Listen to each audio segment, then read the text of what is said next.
이 강의의 8번째예요. 제목을 어둠을 빛으로 설명하고 밤을 낮으로 살아가는 성도의 인생. 어떤 분이 제목이 이렇게 난해하고 어렵냐 그러더라고요. 다 좀 난해하고 어려운 부분이 있는데 새겨 들어보세요. 창세기 1장 5절인데 1절부터 5절까지 다 함께 우리 한 목소리로 읽었으면 좋겠습니다. 창세기 1장 1절 시작. 태초에 하나님이 천지를 창조하시니라. 땅이 혼돈하고 공허하며 흑암이 깊음 위에 있고 하나님의 영은 수면 위에 운행하시니라.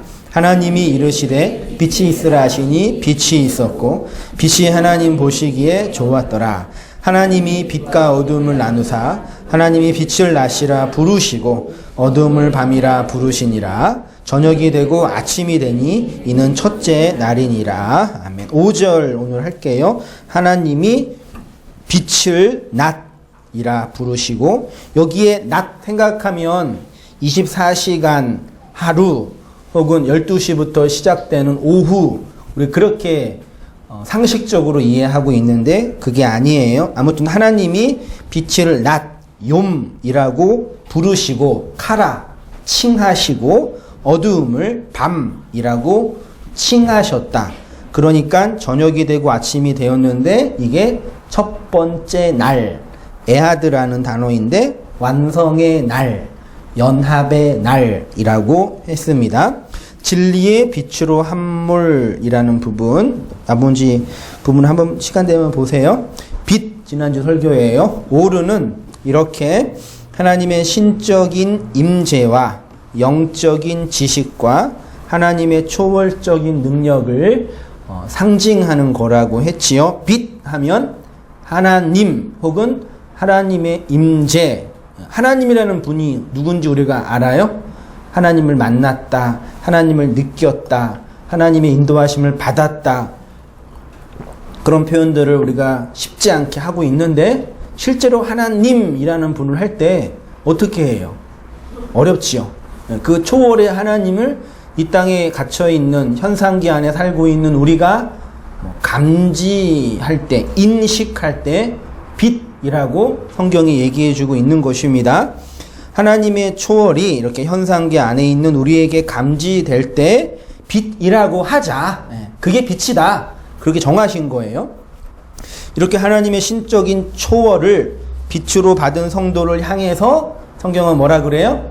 너희는 이 세상, 그 세상, 코스모스의 오르, 빛이다고 하고, 그 빛이 하는 기능은 창세기 5장에 있는 본문에 산 위의 동네를 밝히고 집안 모든 식구들을 밝힌다 그랬죠. 산 위의 동네, 예루살렘 성전, 율법을, 집, 성전, 옛 성전이 무엇인지 밝히는 존재가 세상에 비친 성도. 그래서 이제 산상수훈 가다 보면은 팔복의 그 복의 내용을 마음으로 받은 그 교회가 빛이 되고, 그런 자가 율법을 밝히는, 세상 하면은 나 밖에 있는 이 세상 생각하기 이전에 뭐 먼저 생각하셔야 돼요?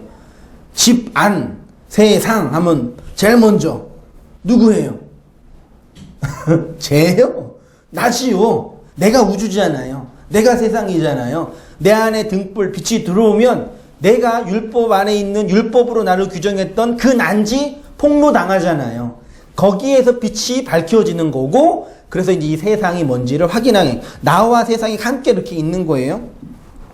그렇게 되는 거고, 그것이 이 세상을 향한 성도의 사명이라고 했습니다. 교회가 존재해야 할 이유이기도 하고, 그런 의미에서 오늘날 20세기에, 21세기의 복음주의 운동이 열심히 전도하고 마케팅을 활용하고 윤리도덕적으로 성숙해가지고 우리 교회는 좋은 교회, 예수님 믿으면은 좋은 거, 기독교가 최상의 종교, 이런 식으로 마케팅을 할 수 있는 게 아니란 얘기죠. 기독교는요.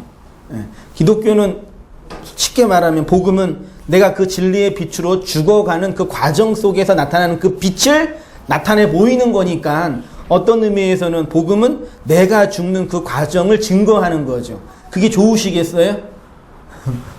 그게 좋으시겠어요?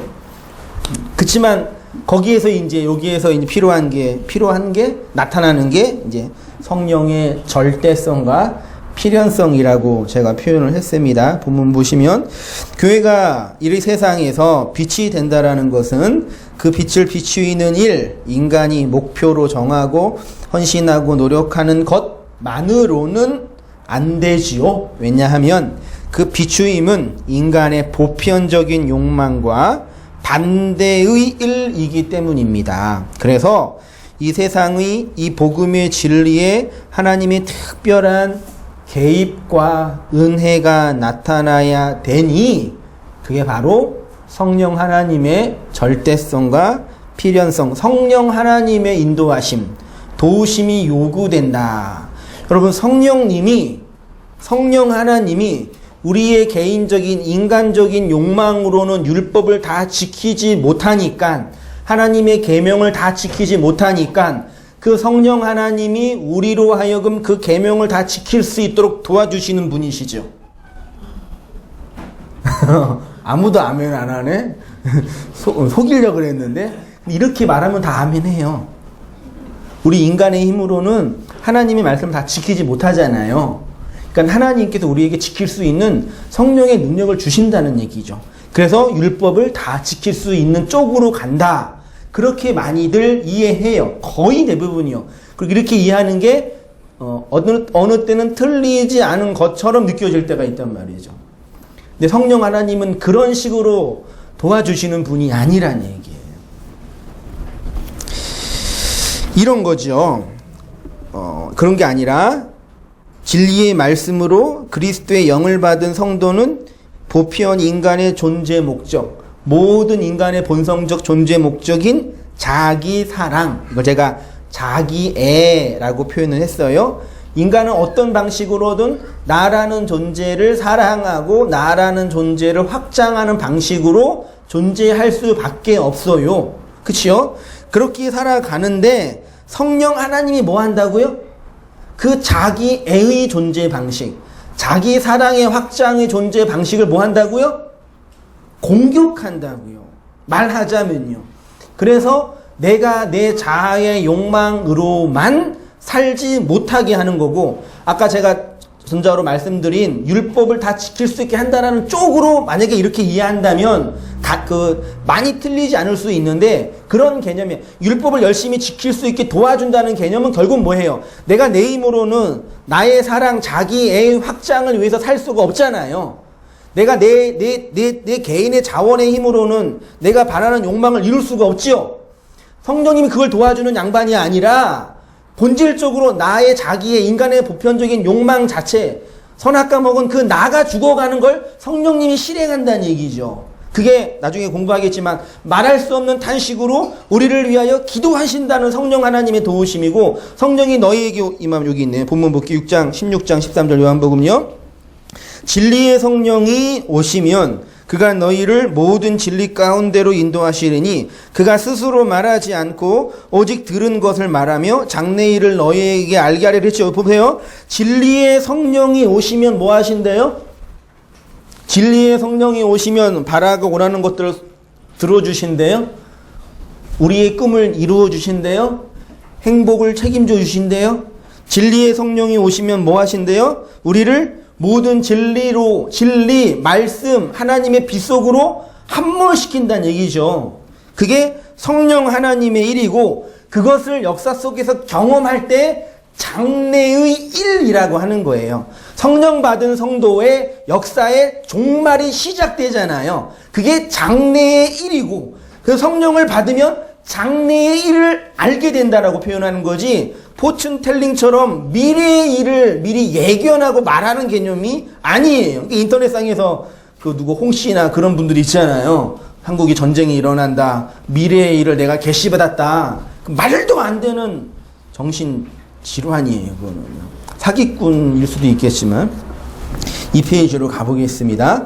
인간의 보편적인 욕망과 자연적인 성품으로 우리가 복음의 진리 속으로 함몰될 수 있었다면 진리의 성령이 굳이 오실 필요가 없으셨겠죠. 그냥 예수님이 이 땅에 3년 반 정도 사시고 가셨는데, 예수님이 이 땅에 오셔서 무슨 일을 하셨어요? 우리에게 이 땅에 오셔서 어떻게 하면 율법을 다 이루고 어떻게 하면 성공적인 다른 사람한테 인정받는 천국에 갈 수 있는 방법과 비결을 가르쳐 주시고 가셨죠. 천국에 갈 수 있는 매뉴얼을 주시고 가셨잖아요. 그게 성경이잖아요. 그 매뉴얼 매뉴얼대로 하면 되잖아요. 이렇게 이해하는 게 말이 되냐고. 그러니까요. 예수님 무슨 매뉴얼 주셨어요 우리한테요? 오른편 뺨을 맞으면 왼편을 돌려대라. 오리를 가자면 십리를 가라. 꾸고자 하면 다 주어라. 그렇게 사세요? 그런 게 매뉴얼이 아니에요. 매뉴얼 주신 게 아니라 예수님께서 어디에서 죽으셨어요? 골고다 언덕, 그 산, 십자가에서 죽으셨죠? 그게 산상수훈의 그 산이에요. 말하자면 예루살렘 산이에요. 그러니까 산상수훈에서 예수님 여러 가지 윤리, 계명과 규칙으로 이해될 수 있는 그 이야기를 하신 이유는 내가 여기에서 이렇게 말로 죽을 거야 라는 걸 얘기하신 거지, 그 산상수훈을 지켜야 할 계명과 규칙으로 아침에 일어나가지고 그 간디나 이런 사람들처럼 내가 오늘 이 말씀을 다 지키며 살아야 되겠다, 다 지키니까 이제 나는 구원받을 수 있다, 이런 게 아니에요. 쉽게 말하면 천국에 갈 수 있는 매뉴얼을 주신 게 아니라 십자가에서 죽으러 오신 분이에요. 죽으셔야지만, 영이 되어셔야지만 그 영으로 우리 안으로 들어올 수 있으시기 때문이죠. 벌써 은혜 받아가지고 난리 났네요. 제 딸이에요. 고린도전서 2장 4절. 내 말과 내 전도함이 설득력 있는 지혜의 말로 하지 아니하고 다만 성령의 나타나심과 능력으로. 로마서 8장 26절. 이와 같이 성령도 우리의 연약함을 도우시나니 우리는 마땅히 기도할 바를 알지 못하죠. 우리가 어떻게 기도해요? 진짜 기도를 우리가 못하잖아요. 그러니까 복음을 아니까 목사님 기도할 게 없어요. 그 말이 나오는 게 당연한 거예요. 그러니까 우리가 기도하는 기도가 진짜 기도가 아니니까 그런 기도 할 필요가 없냐? 그런 건 아닙니다.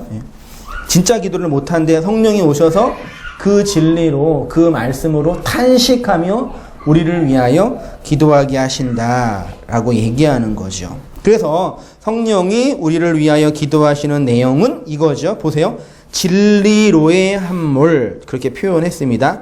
빛으로의 함몰, 우리를 몰고 가심으로 우리를 기도하게 하시고 그렇게 완성하는 거죠. 그래서 기독교는, 진짜 기독교, 이렇게 말하면 좀 그렇지만요, 복음은, 진리는 인간의 보편적인 의지와 욕망으로만 추구할 수 있는 종교가 아니죠. 아침에도 그 좀 멀리서 어떤 사연이 있어서 이제 예배 참석 못 하시는 어르신들, 이제 성경 하는데 나이 좀 많이 자신 분들이 이런 헬라어 히브리어 설교를 좀 부담스러워 하잖아요. 그래서 여러분 중에도 그런 부담이 있으시나요? 한성희 목사 설교는 아무나 못 듣는다. 그래요? 잘난 게 뭐가 있다고 그런 식으로. 그러니까 그런 지적으로 좀 어려우니까 그런 부담이 있죠. 그러니까 나이 자신 분들은 좀 그런 부담이 있으실 거 아니에요. 근데 열심히 제가 말씀드리고 나누면서 다 얘기하고 나서 하시는 표현이 그거예요. 결국은 목사님이 말씀하고 싶은 내용은 나 죽으란 얘기네요. 됐다고. 그거 하나만 아시면 된다고. 결국은 그거란 얘기죠.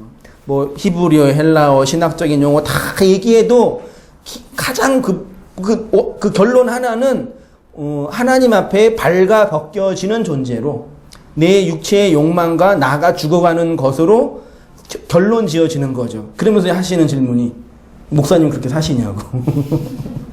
당신은 그러고 있다든지 뭐 이렇게 하시는데, 그렇다고라고 말은 못하고요. 그런 거라고만 했죠. 그거예요. 성령이, 그래서 여기에서 우리 밖에서 끊임없이 들어오는 뭐예요? 진리의 내용.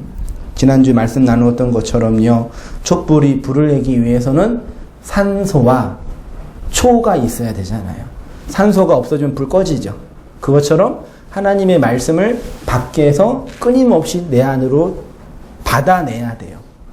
저도 이제 목회하고 말씀 사역하다 보면서 느낀 게 뭐였냐면, 이 진리인데, 이게 그 복음의 핵심인데, 말씀 공부 안 하고 말씀 나누지 않으면 뭐 그래도 그 안에 진리가 있는데 잊어버리겠어? 그랬는데, 말씀을 안 듣고 그 말씀을 계속 이렇게 상고하고 듣지 않으면 잃어버려요. 그러니까 저는 여러분들이 다 이게 말씀과 신앙의 열정이 있으셔서 집에서 다 알아서 공부하시는 줄 알았어요. 물론 그런 분도 계시지만 대부분 다 이렇게 안 하시더라고요. 1시간 동안 집에서 설교 말씀을 집중해서 들을 수 있는 분이 별로 없어요. 용팔이나 얘네들은 봐도 설교 말씀 1시간은 이렇게 집중해서 못 하시더라고요. 걔는 그 영화는 1시간, 2시간 집중해서 보시는 분들이 왜 그걸 안 듣는지 설교를 못해서 그러겠죠. 그래서 지속적으로 말씀을 주일날 모여서 말씀 나누고 주중에 말씀 공부해서 그런 과정이 없으면요, 6개월 지나고 1년 지나면요, 다시 어떻게 돼요? 옛날로 돌아가요. 왜? 세상은 나는 끊임없이 고무줄로 당기고 있으니까요. 밖에서 끊임없이 진리가 들어와요. 산소를 공급받아야지 호흡하잖아요. 그리고 내 안에 있는 육체의 역사, 인생을 통해서 그 불에 의해서 하나하나 삭제당하면서 마지막 그 하나가, 그 촛불이 다 사그라들 때 그 빛이 하나님의 영원한 빛 속으로 함몰되어 우리의 구원이 완성되는 거죠. 그게 구원이죠. 내 밖에 하나님을 두고 내 하나님께 잘 보여서 뭐 하나 얻어내겠다, 이런 식의 구도는 틀렸다는 얘기입니다. 그래서 성령 하나님, 진리, 말씀의 내용이 끊임없이 요구돼요. 여러분이 들으셨으면 잘 듣고 그것들을 배우고 끊임없이 마음에 담고, 그리고 우리의 이웃과 나에게부터 시작된 역사 속에 있는 그 말씀 필요한 심령들에게 흘려주는, 나누어주는 그 집사, 장모가 되어야 된다는 말인 것이요. 거기까지 하고요. 오늘은 이제 빛을 낫이라고 칭하신 부분이 있는데, 성경에 낫이라고 한 부분이 헬라어로 보니까 욤이라는 단어예요. 이 욤이 구약 성경 사전을 찾아보니까요, 약 2300회 정도 사용이 되었어요. 성경에서 엘로힘이라는 하나님을 명칭하는 이름이 2600번 정도 사용이 된 거를 감안할 때 2300번 정도 사용된 단어면 매우 중요한 의미가 있죠. 여러분, 성경은요, 누가 썼어요? 인간이 썼죠. 근데 그 배후에는 성령 하나님이 하나하나 편집하고 관리하고 말씀하신 내용이에요. 물론 그 원전은 지금은 없지만요. 그러니까 하나님이 꼭 필요한 얘기를 엑기스로 모아서 쓴 거예요. 창세기 1장 1절부터 계시록 22장까지 그 모든 성경 구절은 없어질 수 없는 구절이에요. 다 이유가 있고 의미가 있는데 우리가 부족하니까 다 못 깨닫는 거예요. 다 하나하나 의미가 있는데, 다 하나하나의 의미가 결국 하나겠지만, 그래서 단어 하나, 문장 하나를 깊이 있게 보는 거죠. 이렇게 말씀 이렇게 강의하다 보니까, 목사님, 항상 좀 그런 질문의 심리가 뭡니까? 창세기는 몇 강까지 하실 거예요? 그게 무슨 의미죠? 이게 무슨 의미죠? 도대체 언제까지 그런 식으로 할 거예요? 그런 거예요? 몰라요. 그런 생각 없어요. 그냥 가는 데까지 가보는 거죠. 너무 힘들면 그냥, 목사님 힘들어요. 그래, 그럼 또 딴 거 할 테니까요. 뭐 하다가 딴 얘기가 샜죠? 욤이 그렇게 많이 사용된 성경 구절입니다.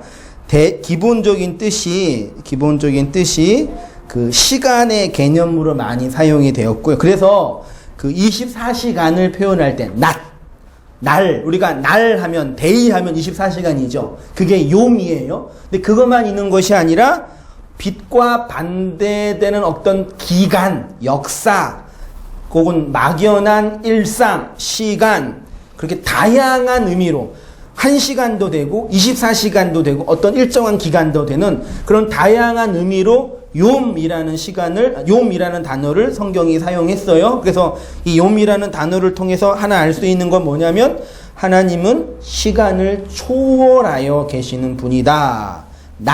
욤은 하나님의 주권과 관련된 수많은 신학적 주제들로 연관되어 있습니다. 영원하신 하나님은 옛적부터 계셨으며 시간을 초월하지요. 몇 개의 성경 구절을 한번 읽어보고 확인해 볼게요.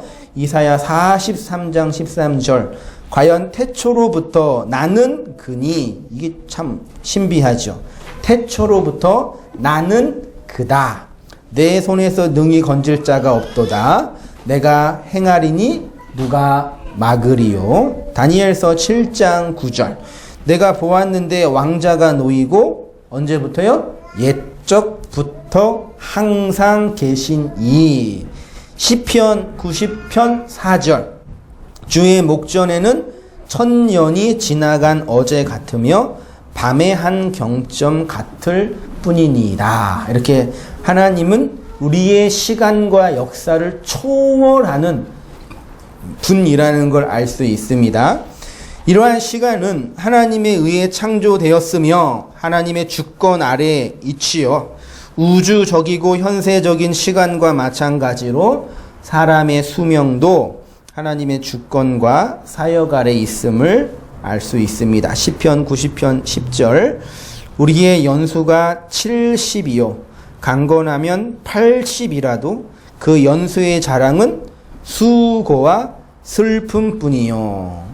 우리의 연수가 뭐 한다고요? 수고와 슬픔이죠. 인생은 그냥 고난의 연속이다. 그런 의미가 아니라요. 성경이 우리에게 말하고 싶은 건 복음의 진리일 거 아니에요. 율법적인 수고 안에서 허덕이며 살아가는 모든 인생의 내용을 이야기하고 있는 거지요. 내 형질이 이루기 전에 주의 눈이 보셨으며 나를 위하여 정한 날이 하나도 되기 전에 주의 책에 다 기록되었나이다. 신명기 30장 20절입니다. 내 하나님 여호와를 사랑하고 그 말씀을 순종하며 또 그에게 부종하라. 그는 내 생명이시요 내 장수시요. 장수가 그 긴 생명의 날. 그래서 부모를 공경하면 땅에서 받은 축복이 뭐예요? 장수죠. 그래서 설교 시간에 효도하면 장수합니다. 그런 설교를 문제없이 하잖아요.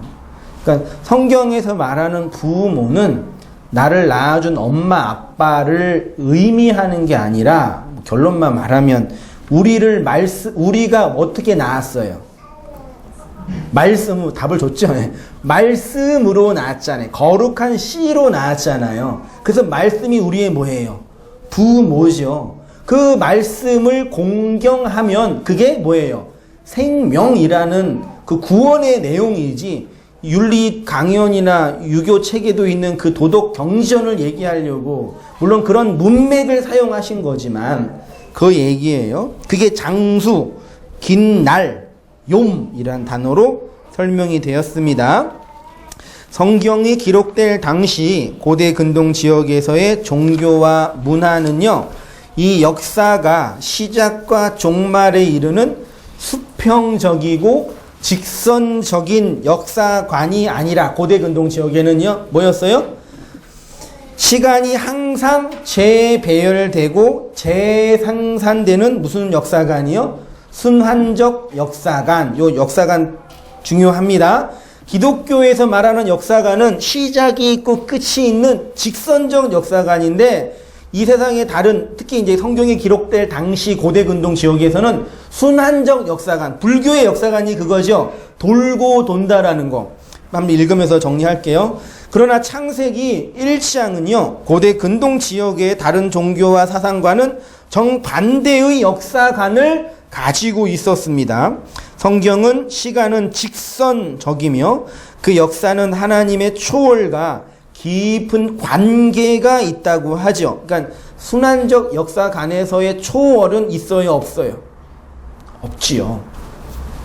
다시 말해서 현재 우리의 시간과 우리의 역사는 미래를 결정짓는 과정이라고 해요.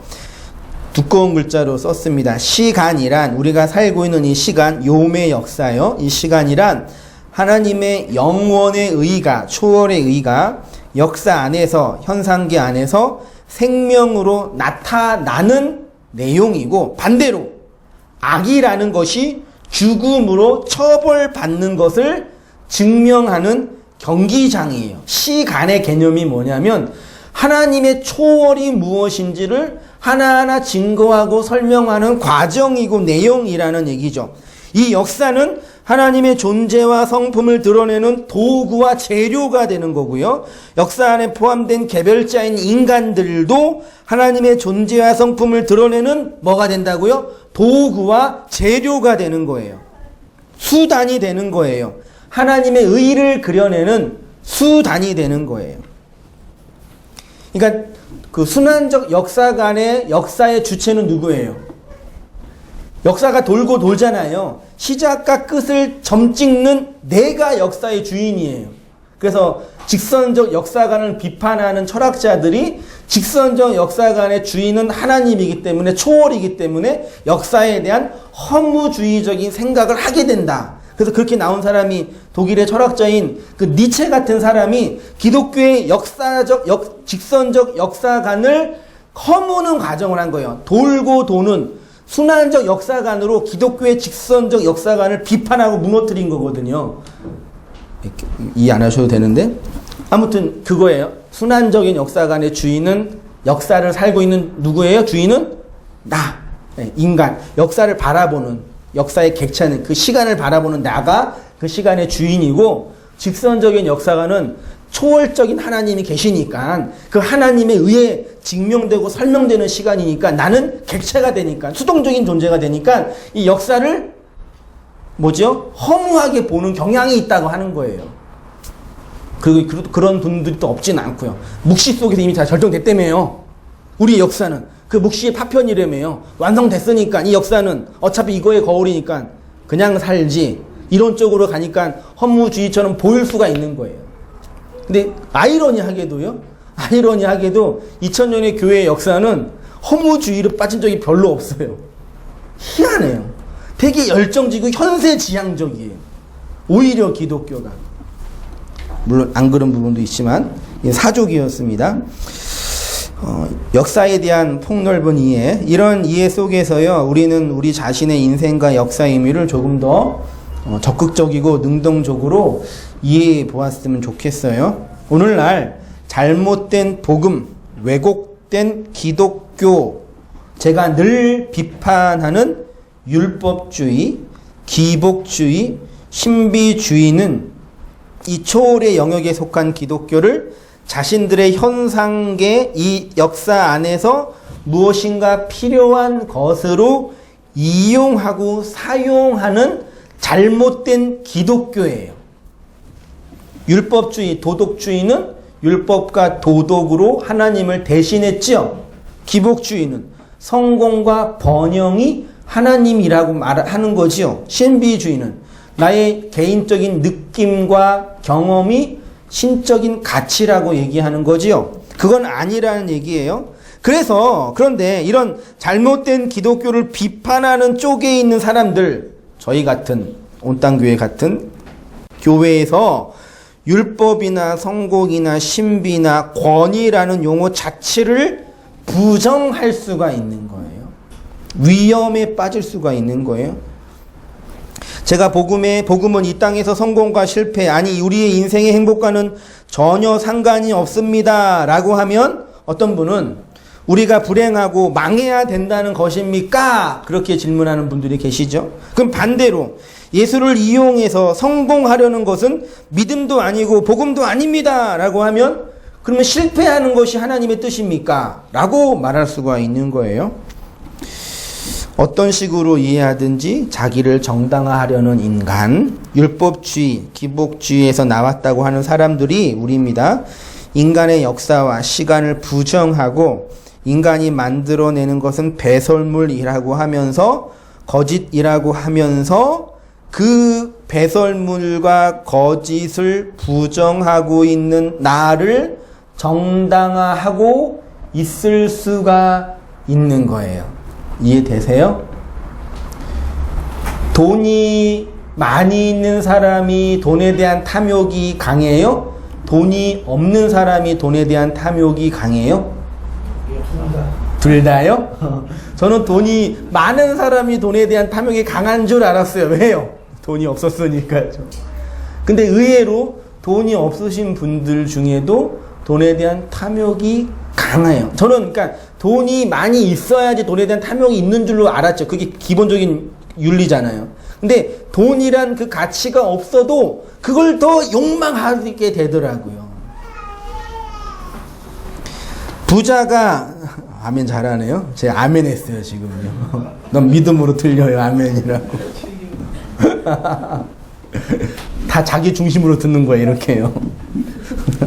부자가 자기의 부를 정당화하고 하나님의 도우심과 인도하심으로 이런 부를 얻게 되었습니다 라고 하는 것처럼 가난한 사람이 이 가난이 하나님의 인도하심이다 라고 하면 안 된다 얘기예요.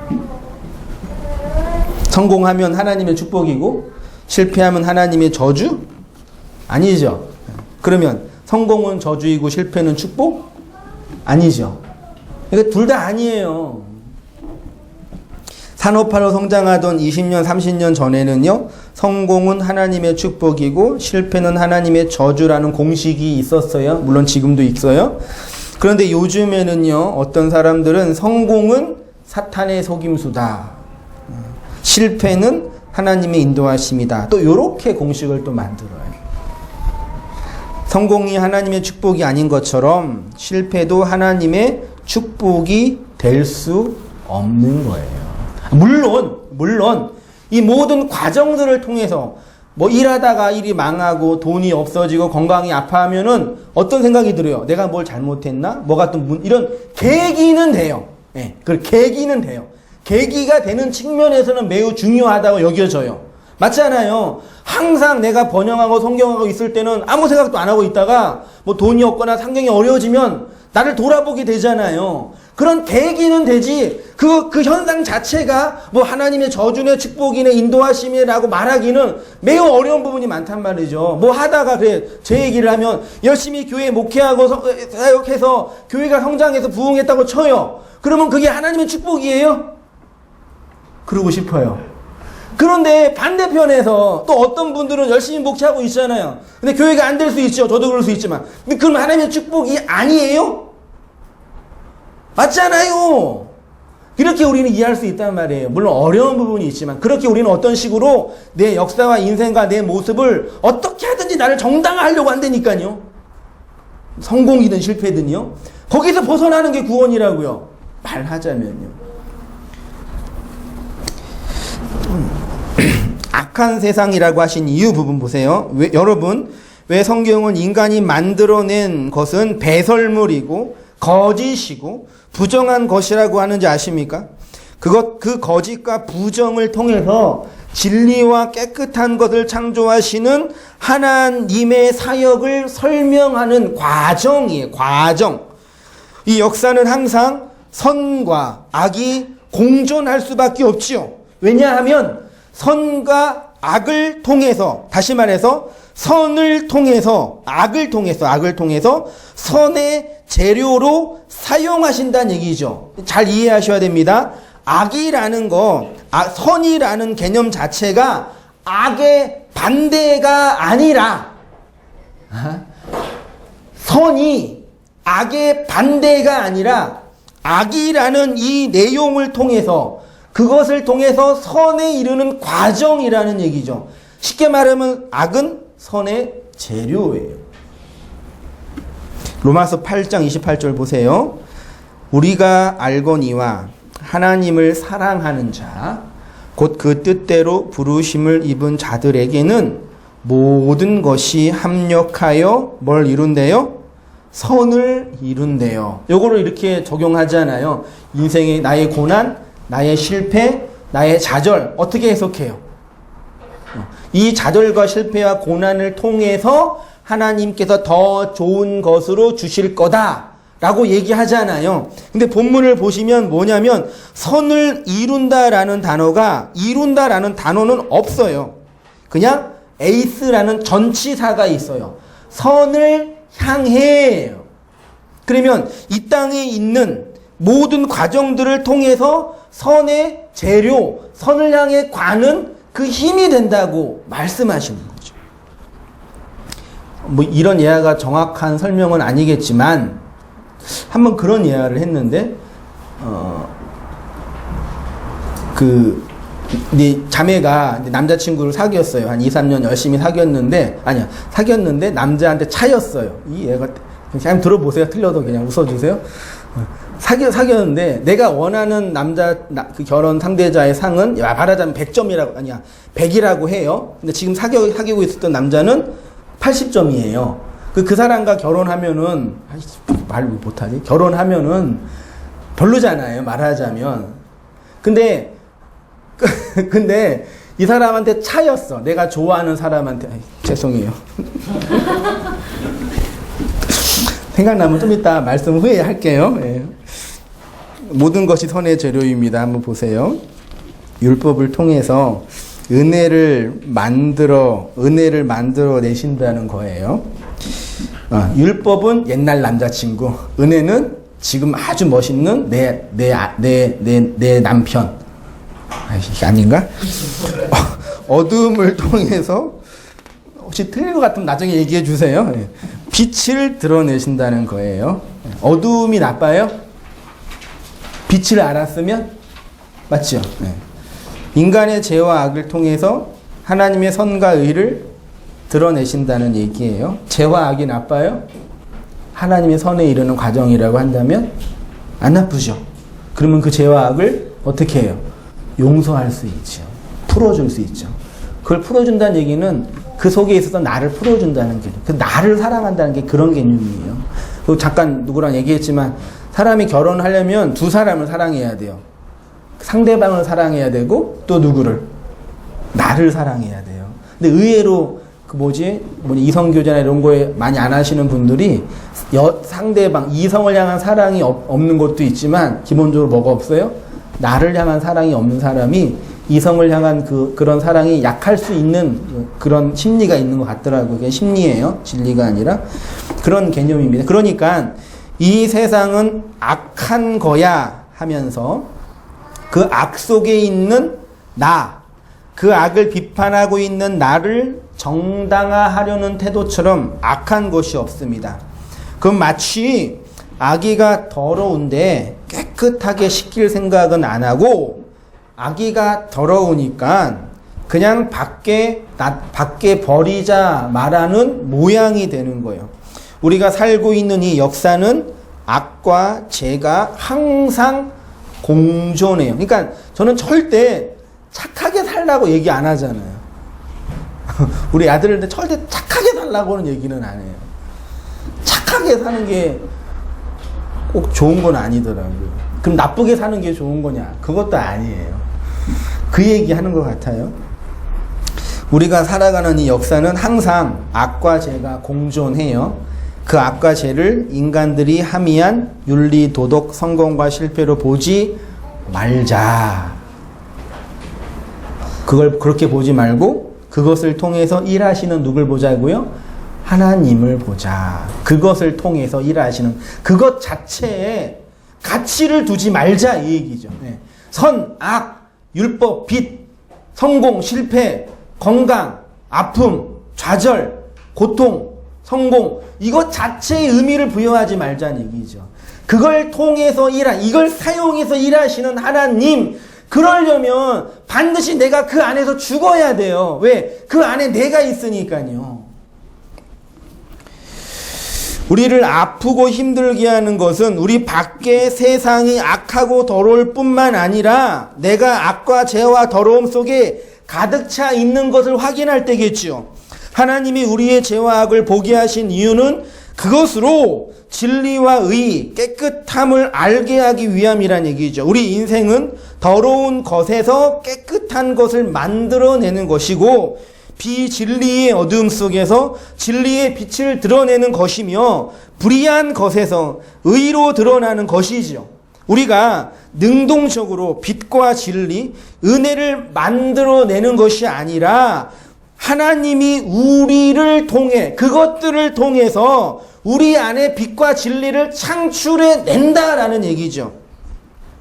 말하자면 우리의 인생은 하나님의 의가 그려지는 도화지, 캠퍼스가 되는 거예요.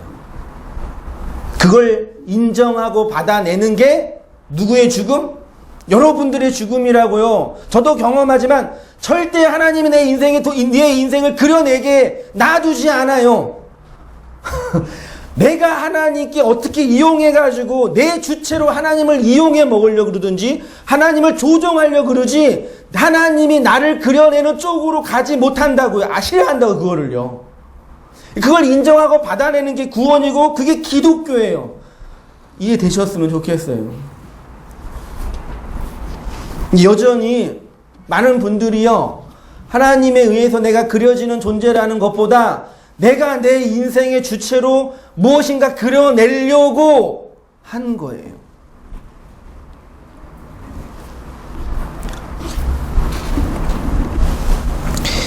욥기에서 이러한 힌트를 조금 발견할 수가 있거든요. 그러나 내가 가는 길을 찬양했던 찬양곡이에요. 그러나 내가 가는 길을 그가 아시나니 그가 나를 단련하신 후에 내가 순금같이 되어 나오리라. 그 주가 보이신 생명의 길, 이런 찬양도 그거죠. 하나님께서 나를 더 좋은 것으로, 더 튼튼한 사람으로, 더 성숙한 사람으로 이렇게 만들어내실 거야. 그 주체가 어디예요? 주체가 어디예요? 나잖아요. 나를 하나님이 참고 이 고통과 어려움들을 견뎌서 더 좋고 성숙한 사람으로 만들어낼 거야. 그거 나잖아요. 이 찬양 그렇게 부르면 반대로 부르는 거예요. 그치만 지금 부를 수 있어요, 이제. 보세요. 옥석을 만들어낸다라는 표현이 있습니다. 불순물이 붙어있는 다이아몬드나 금은 그렇게 값어치가 없지요. 불순물이 있기 때문입니다. 다이아몬드나 금이 정말 비싼 보물이 되기 위해서는 불순물을 제거하는 작업이 필요하지요. 우리가 상식적으로 이해하는 것처럼 고생과 어려움들을 통해서 결국 승리하고 성공케 하신다는 의미가 아니라 이 비진리의 불순물, 누구요? 누가 비진리의 불순물이에요? 나요. 어두움의 불순물, 나요. 그렇게 혼합되어 있는 나를 순수한 진리로 창출해 내겠다는 하나님의 언약을 욥이 발견한 거죠. 그 말은 나를 단련하신 후에 내가 순금같이 되어 나오리라의 그 말의 의미이고, 어두움에서 빛으로, 사탄에서 하나님께로, 죄에서 의로, 율법에서 은혜로, 비진리에서 진리로 만드시는 뭐예요? 과정, 역사, 그게 시간, 욤이라고 설명하는 겁니다. 그러니까 애굽에서 출애굽하여 광야를 지나 요단강을 건너 가나안으로 들어가는 과정이 뭐라고요? 우리의 역사, 욤이라는 얘기죠. 그렇게 살아가는 우리의 인생인 것들을 우리가 하나님 말씀들을 통해서 자각하게 됩니다. 이어서요, 성경은 어두움을 밤이라고 칭하십니다. 빛과 날이 많은 의미가 담겨져 있는 것처럼 어두움과 밤에도 풍성한 의미가 담겨져 있는데, 이 밤이라는 단어를 한번 성경을 통해서 확인해 볼게요. 몇 개만 추절했습니다. 욥기 7장 3절 보세요. 이와 같이 내가 여러 달째 곤고를 받으니 수고로운 밤이 내게 작정되었구나. 여기 수고로운 밤을 원문으로 보니까 아말하고 라일로 되어 있어요. 이 아말이라는 단어가 5999번에 있는 단어인데, 수고, 노동, 해악, 재난, 그렇게 번역했는데, 인생의 역사 속에서 하는 수고의 근원은 거의 대부분 다 율법적 수고이지요. 예수님께서도 마태복음 11장에서 수고하고 무거운 짐진 자 그러시잖아요. 그걸 어디에서 경험한다고요? 언제? 밤. 시편 6장 6편 6절 내가 탄식함으로 곰핍하여 밤마다 눈물로 내 침상을 띄우며 내 요를 적시나이다. 여러분, 밤마다 눈물로 침상을 적시세요? 우리 준이는 아니라 그래. 아직 인생을 다 안 살아가지고 좀만 기다려봐. 기다려고. 시편 77편 2절 나의 환난 날에 내가 주를 찾으며 밤에는 내 손을 들고 거두지 아니하였으니 내 영혼이 위로받기를 거절하였도다. 밤에 내 영혼이 주를 사모하였은즉 내 중심이 주를 간절히 구하오니 이는 주께서 땅에서 심판하시는 때에 세계의 거민이 의를 배움이니이다. 여호와여 내가 밤에 주의 이름을 기억하고 주의 법을 지켰나이다. 성경이 말하는 밤은요, 빛의 날을 기다리는 혹은 준비하는 시간으로 여겨집니다. 그래서 그 시간에 성도는 고통을 겪기도 하고 환난을 당하기도 하며 인내를 배우고 자신의 죄와 악을 처절하게 확인하기도 합니다. 말씀드리고 싶은 건 이거예요. 밤의 시간은 우리에게 필연적으로 온다라는 얘기죠. 아니, 밤의 시간을 내가 맞이하는 게 아니라 내가 밤의 사람이라는 걸 알게 된다는 얘기죠. 사람들은 언제나 어두움보다는, 잘못 썼어요, 밝음이에요. 큰일 날 오타 뻔했네. 밝음이에요. 뭘 밟는 게 아니라 이런 건 되게 발견하기 어려워요. 어두움보다는 밝음을 좋아하고 슬픔보다는 기쁨을 좋아하며 고통보다는 즐거움을 좋아하고 기다림의 인내보다는 완성된 결과물을 좋아하지요. 요즘 사람들은요, SNS를 많이 합니다. 하시는 분들도 계시는데 의외로 우리 온땅교회 성도님들은 SNS를 많이 안 하시는 것 같아요. 저도 해요. 하는 이유가 있는데 SNS를 하는 사람들의 심리를 보면요, 참 재미있는 게 많이 있어요. SNS에 올리는 내용이 뭐예요? 맛있는 음식, 그리고 행복한 시간, 또 없어요? 즐거운 여행. 그러니까 SNS만 보면요, 세상의 모든 사람이 다 행복해요. 그렇죠? 뭐 거기 천국이에요. 거기는 고통이 없다니까, SNS는. 그래서 요즘에 그런 심리적 공백을 느끼죠. 글을 올릴 때, 즐거움을 올릴 때는 행복한데 진짜 나를 볼 때는 그래요? 네? 그러니까 SNS에 피곤한 일상, 아픈 나의 모습, 병들어 쓰러진 아버지의 사진을 올리면 어떻게 돼요? 그렇게 올리면 사람들이 나를 이상하게 쳐다봐요. 너는 맨날 이렇게 징징대냐. 그게 사실인데도요, 그러면 안 되는 이상의 그런 윤리가 돼버렸다니까요. 그 SNS에서 나오는 거는 그냥 그 사람의 욕망, 바라는 욕망의 표현이지, 실제 그 사람의 전체 모습은 안 돼요. 남편이랑 행복하게 지낼 때가 많아요? 싸울 때가 많아요? 행복하게 지낸 사진만 딱 찍어서 올려놔요. 싸울 때는 올려놓은 사람이 있어요? 오늘 남편이랑 대판 싸웠다, 이혼할까? 그런 사람이 있어요?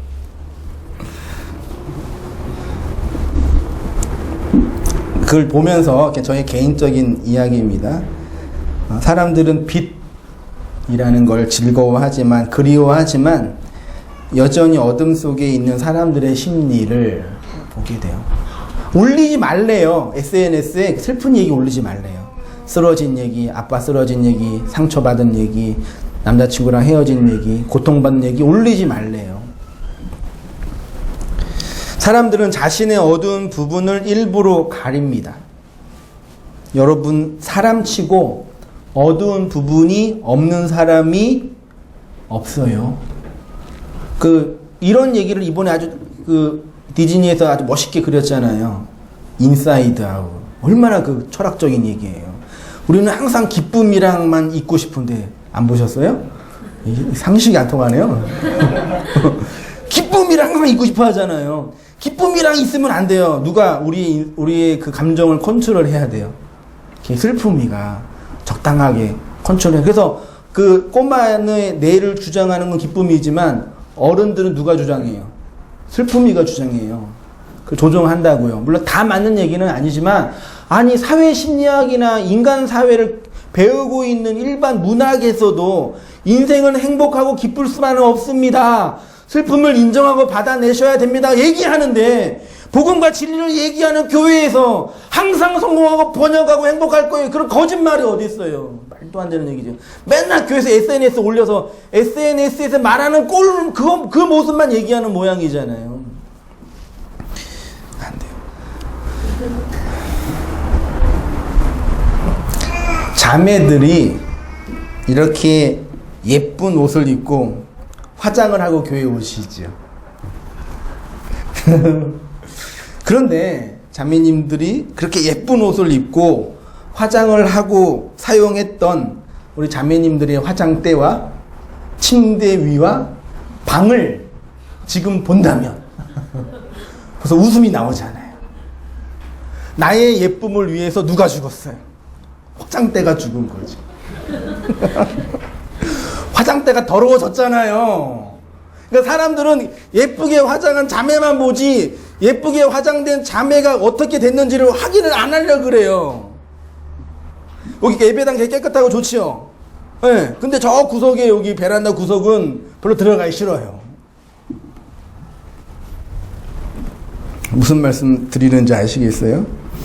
나의 예쁨을 위해서 화장대가 더러워졌다는 것을 알지만 그걸 인정하지 않으려고 하는 가장 예쁘게 화장한 자매가 화장대가 가장 많이 더럽다. 제 개인적인 생각의 표현입니다.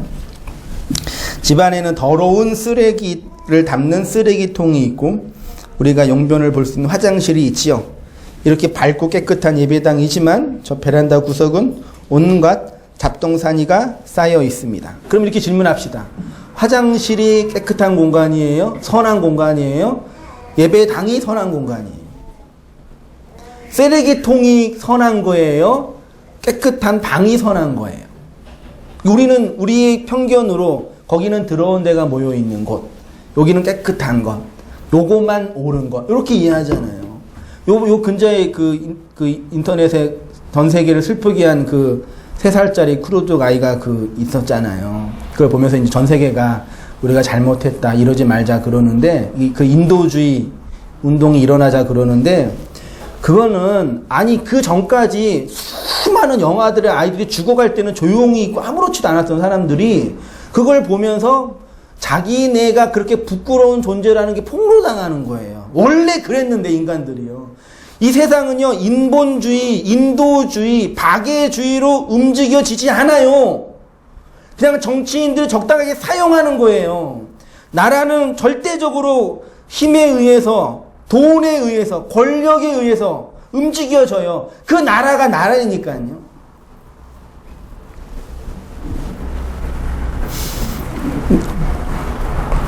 그렇게 썼습니다. 그러면 죄와 악의 필연 속에서 우리 마음과 인생과 역사도 마찬가지예요. 이 코스모스의 세상이 그런 거예요. 그러면 율법은 그 어둠을 어떻게 해석하냐? 그건 나쁜 것이고 악한 것이고 죄. 그러나 은혜는 그 어둠을 통해서 빛을 알아내는 것이고 우리가 인생의 밤의 경점을 지나고 있음을 알게 하는 거예요. 그래서 이 세상에 어둠과 빛이 공존하고요. 낮과 밤이 있고 심음과 거둠과 추위와 더위와 여름과 겨울이 쉬지 않고 움직여지고 있는 거지요.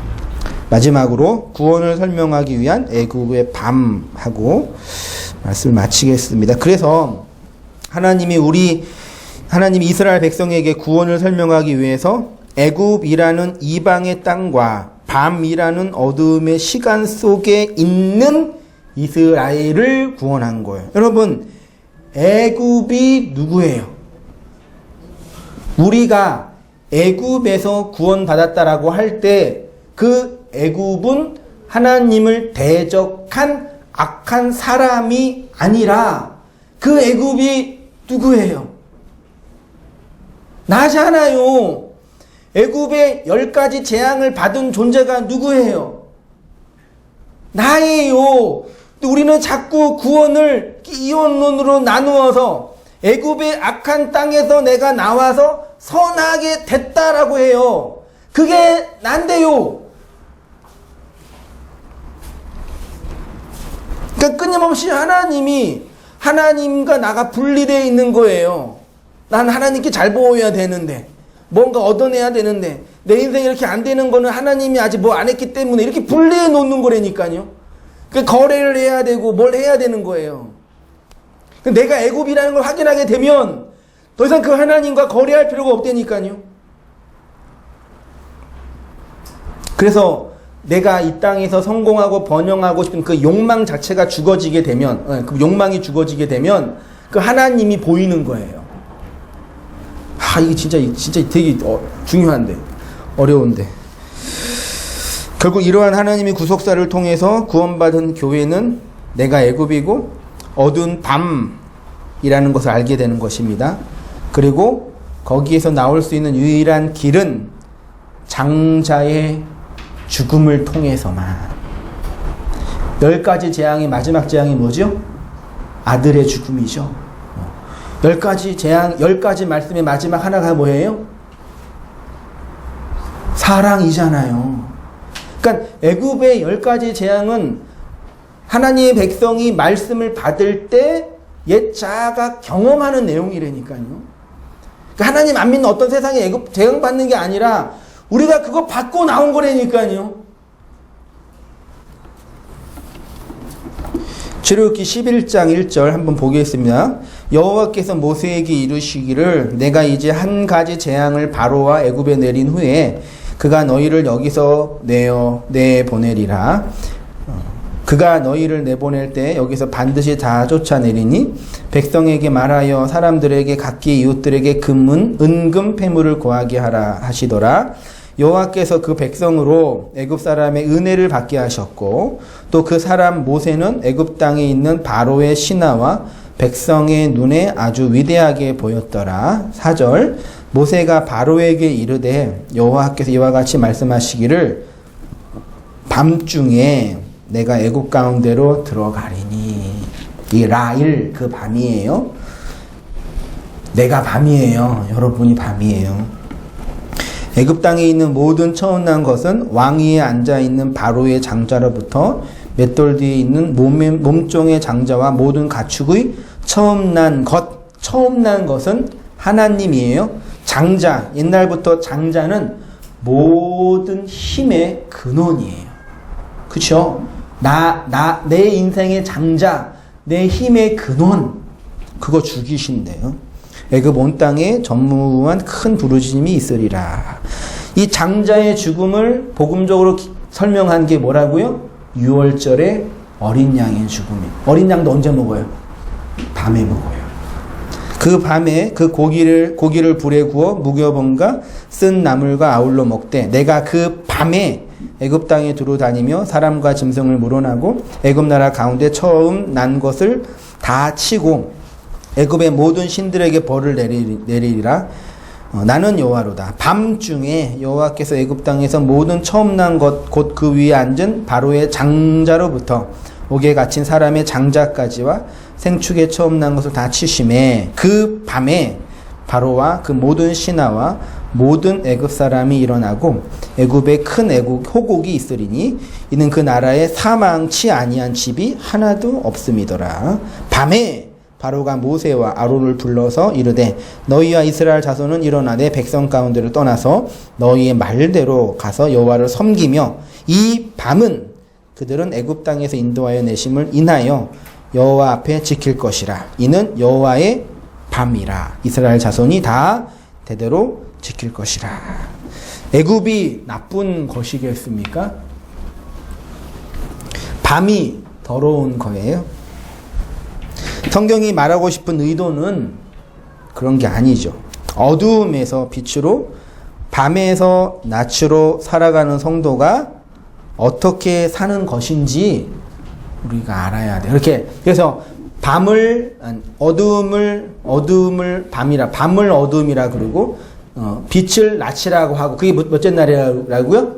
첫째 날이죠. 그 첫째 날 에하드가 하나됨이에요. 그러니까 하나님이 우리를 그 어두움, 율법, 죄, 악, 선악과에서 그 진리를 알게 해서 하나가 되게 한다. 그럼 누구와 하나가 되는 거예요? 하나님과 하나가 되게 한다. 그게 첫째 날 구원, 완성이에요. 그게 구원받은 성도의 실존이라는 얘기죠. 그렇게 우리가 어두움을 담은 빛이라는 걸 확인하시고, 그러면 장자가 죽었어야겠죠? 밤을 살아가는 날, 역사라는 걸 알아서 그렇게 하나님의 영원을 향해서 함께 살아가는 귀한 성도님 되셨으면 좋겠습니다.